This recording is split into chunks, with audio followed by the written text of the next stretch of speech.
Assalamualaikum warahmatullahi wabarakatuh. Selamat pagi dan salam sejahtera untuk kita sekalian. Alhamdulillah wa syukurillah. Hari ini kita masih bisa bertemu kembali di dalam pelajaran ilmu pengetahuan sosial untuk siswa kelas 9 SMP Mutiara Bangsa, baik kelas 91 maupun 92. Sebelum kita memulai materi hari ini, mari kita berdoa kepada Allah Subhanahu wa taala agar kita diberikan kekuatan, kita diberikan kesabaran, dan kita diberikan kenikmatan yang sangat luar biasa ini. Mari kita berdoa menurut agama dan kepercayaan kita masing-masing. Berdoa dimulai.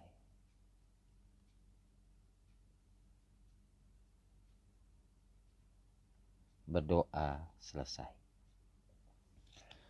Baik, anak-anakku sekalian, pada kesempatan kali ini kalian bisa membuka buku paket halaman 87. Kita akan membahas tentang pemanfaatan potensi sumber daya manusia di Indonesia. Pada minggu lalu kita membahas tentang sumber daya alam yang dimiliki oleh negara kita.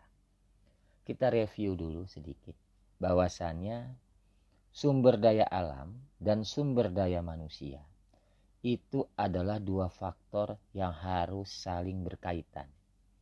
Karena apabila kita memiliki sumber daya alam yang luar biasa, tetapi sumber daya manusianya sendiri tidak bisa mengelolanya, maka sumber daya alam tersebut tidak akan bisa berguna buat kemajuan bangsa kita.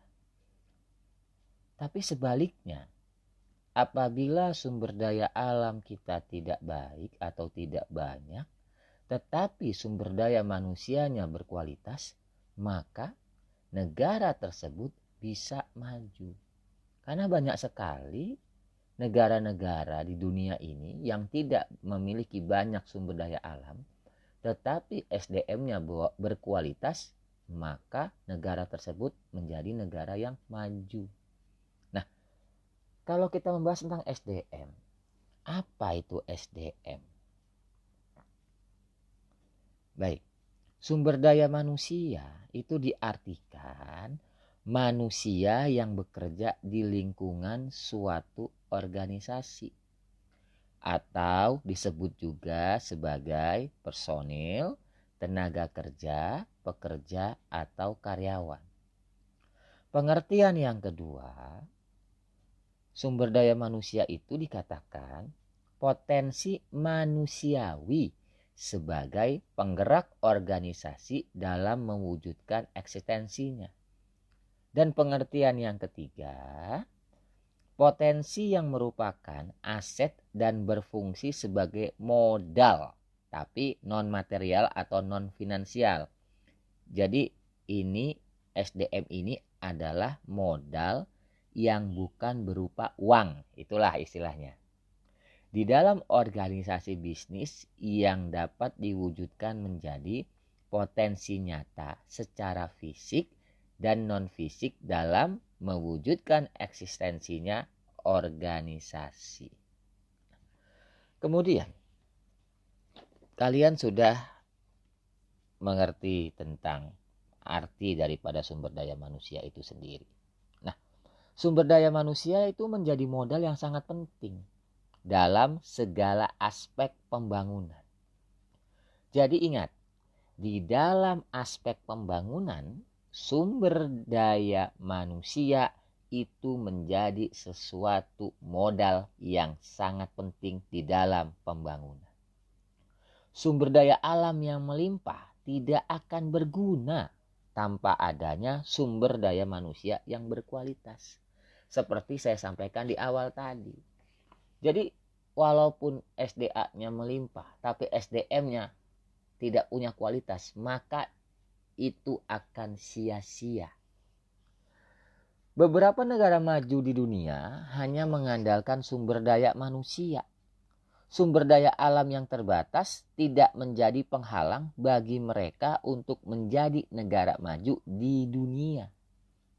Berikut beberapa manfaat yang penting bagi Indonesia berdasarkan faktor sumber daya manusia.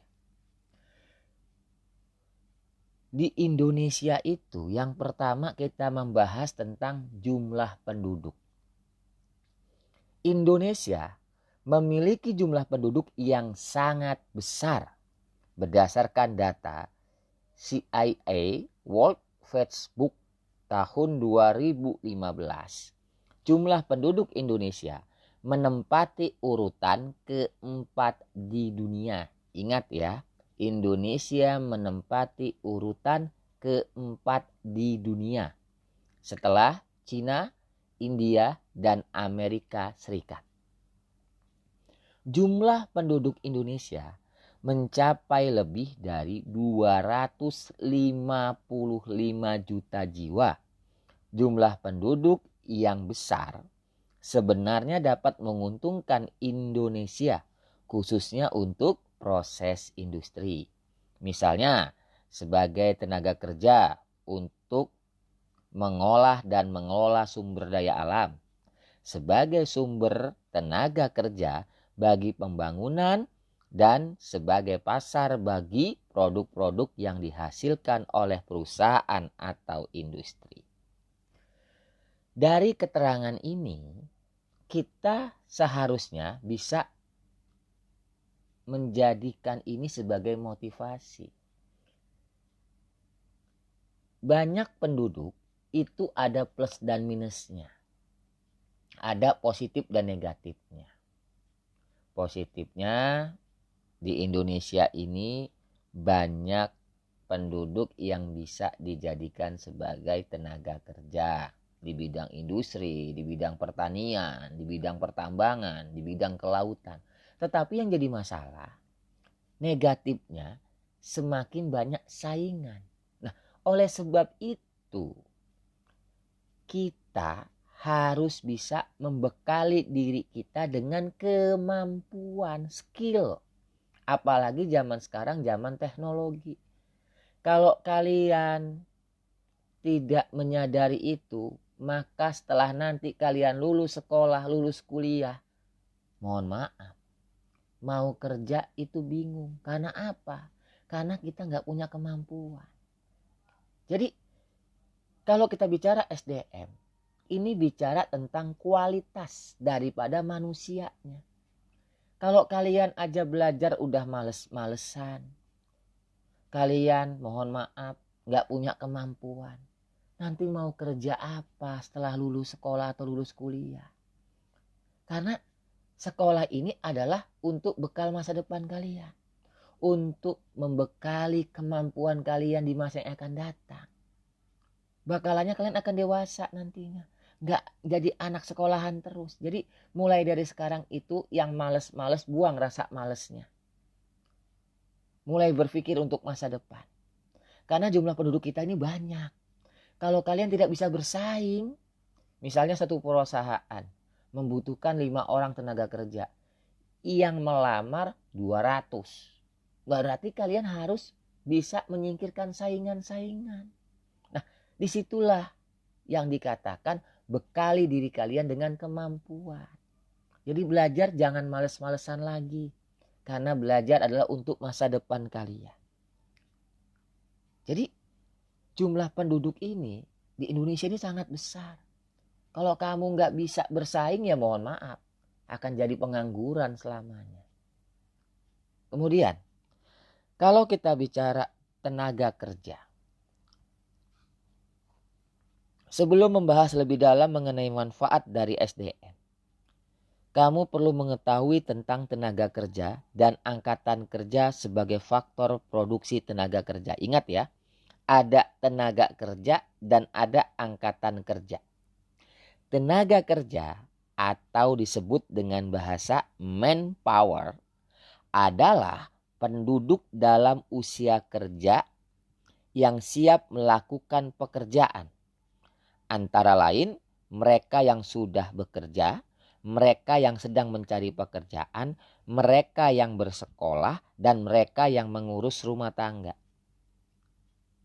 Sementara itu, istilah lain dalam klasifikasi kerja bagi sumber daya manusia dibagi dalam dua macam. Yang pertama, angkatan kerja atau bahasa lainnya labor force dan bukan angkatan kerja. Apa itu angkatan kerja? Angkatan kerja itu meliputi golongan orang-orang yang mempunyai pekerjaan, baik sedang bekerja maupun yang sementara tidak sedang bekerja karena suatu sebab. Seperti petani yang sedang menunggu panen, pegawai yang sedang cuti dan sakit. Sementara itu, kelompok bukan angkatan kerja adalah golongan yang bersekolah. Nah, kayak kalian. Kalian belum bekerja. Jadi, kalian dikatakan kelompok bukan angkatan bekerja. Kemudian golongan yang mengurus rumah tangga dan golongan penerima pendapatan. Jadi, faktor produksi tenaga kerja merupakan pelaku dalam berbagai aktivitas, baik ekonomi maupun aktivitas lainnya yang mendukung peningkatan pembangunan. Contoh, faktor produksi tenaga kerja adalah buruh, mandor, tenaga harian, sapam, dan kepala bagian. Balas jasa yang dimiliki ataupun yang diterima oleh pemilik faktor produksi tenaga kerja adalah upah. Jadi, dikatakan di sini kita adalah tenaga kerja. Tenaga kerja itu adalah orang yang bekerja, kemudian mendapatkan balas jasa dari pemilik perusahaan dan itu disebut sebagai upah atau gaji, ya. Seperti gaji pegawai dan upah buruh. Secara garis besar, faktor produksi tenaga kerja dapat dibedakan menjadi 3, ya. Yang pertama ada skilled labor. Artinya tenaga kerja terdidik. Siapa itu? Yaitu tenaga kerja yang memerlukan pendidikan khusus sesuai dengan bidangnya terlebih dahulu sebelum melakukan kegiatan proses produksi. Contohnya, dokter, perawat, insinyur, dan tenaga pembukuan. Jadi kalau dikatakan dokter, perawat, insinyur, ataupun tenaga pembukuan, itu adalah tenaga kerja terdidik. Karena nggak mungkin kalau nggak terdidik, nggak punya ilmunya, nggak mungkin bisa menjadi dokter. Kamu mau jadi dokter tapi nggak pernah sekolah kedokteran. Lah bagaimana? Kamu mau jadi perawat tapi nggak pernah sekolah di bidang keperawatan. Ya nggak bisa. Ini sini ya, jadi dikatakan dokter, perawat, insinyur, dan tenaga pembukuan itu adalah tenaga kerja terdidik. Yang kedua, tenaga kerja terlatih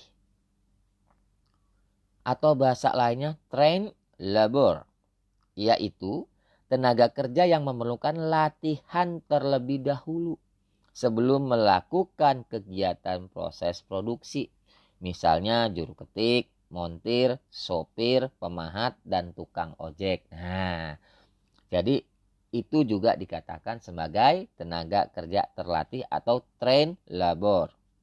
Yang ketiga, tenaga kerja tidak terdidik, unskilled labor, atau tenaga kerja yang tidak punya kemampuan. Yaitu tenaga kerja yang tidak memerlukan pendidikan atau latihan dalam melakukan kegiatan proses produksi, misalnya tukang sapu, buruh bangunan, dan pemulung. Nah, terserah kalian dah nanti. Setelah kalian lulus sekolah, terserah. Mau jadi apa kalian? Mau jadi tenaga kerja terdidik, mau menjadi tenaga kerja terlatih, atau mau menjadi tenaga kerja yang tidak memiliki kemampuan. Ya, silahkan kalian yang memilih. Karena masa depan itu kalian yang menentukan. Walaupun jumlah tenaga kerja Indonesia sangat besar, tetapi masih memiliki sejumlah masalah. Beberapa masalah yang masih ada pada tenaga kerja Indonesia adalah sebagai berikut. 1. Pendidikan SDM masih rendah. Yang kedua, angka pengangguran cukup tinggi. Yang ketiga, kompetensi dan etos kerja yang masih rendah. Yang keempat, budaya kerja kultur agraris. Nah, dari 4 faktor ini harus kita evaluasi terhadap diri kita. SDM itu pendidikannya kita masih rendah. Karena apa? Karena generasi mudanya itu males sekolah. Cita-cita jadi dokter, cita-cita jadi insinyur. Tapi sekolah aja nggak mau. Lah bagaimana bisa meraih itu semua? Makanya dikatakan faktor penghambat yang bisa menciptakan SDM yang unggul itu adalah minat sekolah yang masih rendah di Indonesia ini. Kenapa? Udah kasihkan main. Nah, kalian bersyukur sekolah itu masih bisa kalian sekolah. Orang tua masih mampu biayain. Jadi jangan sia-siakan sekolah. Karena sekolah pendidikan itu adalah untuk masa depan kalian. Nah, kalau SDM-nya saja tidak punya kemampuan, pastinya tidak akan diterima di perusahaan-perusahaan. Mengakibatkan angka pengangguran cukup tinggi di Indonesia. Karena apa? Karena nggak punya kemampuan. Mana ada perusahaan yang mau nerima orang nggak bisa kerja. Lalu kemampuan dan etos kerja akibat pendidikan yang rendah dan budaya kerja yang belum mendukung, maka profesionalitas tenaga kerja di Indonesia masih lemah. Karena apa? Karena nggak punya etos kerja. Etos kerja itu adalah apa? Komitmen dalam bekerja. Bagaimana cara melatihnya? Dengan cara kedisiplinan dan tanggung jawab. Makanya kalau kamu nggak punya disiplin, mohon maaf. Kamu nggak punya tanggung jawab, mohon maaf. Tidak ada satupun perusahaan yang akan menerima kamu sebagai karyawannya. Lalu budaya kerja kultur agraris. Apa ini? Budaya kerja ini menunjukkan tingkat ketergantungan pada alam di sektor pertanian dan perkebunan di Indonesia masih tinggi. Selain itu, sistem manual atau tidak menggunakan mesin dan peralatan otomatis sehingga mengancam tingkat efisiensi produksi.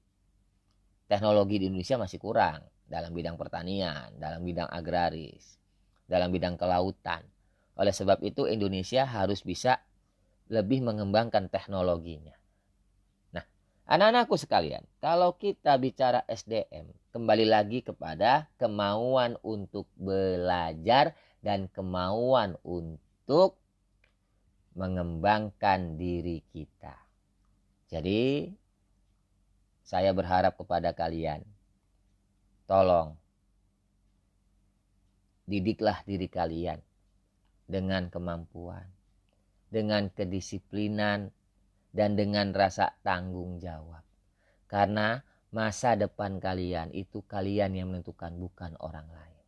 Takdir Allah yang menentukan, tapi nasib manusia sendiri yang harus berusaha. Baik anak-anakku sekalian, saya pikir untuk hari ini cukup. Jangan lupa absensi di V-Class dan jangan lupa mengerjakan soal yang sudah saya berikan.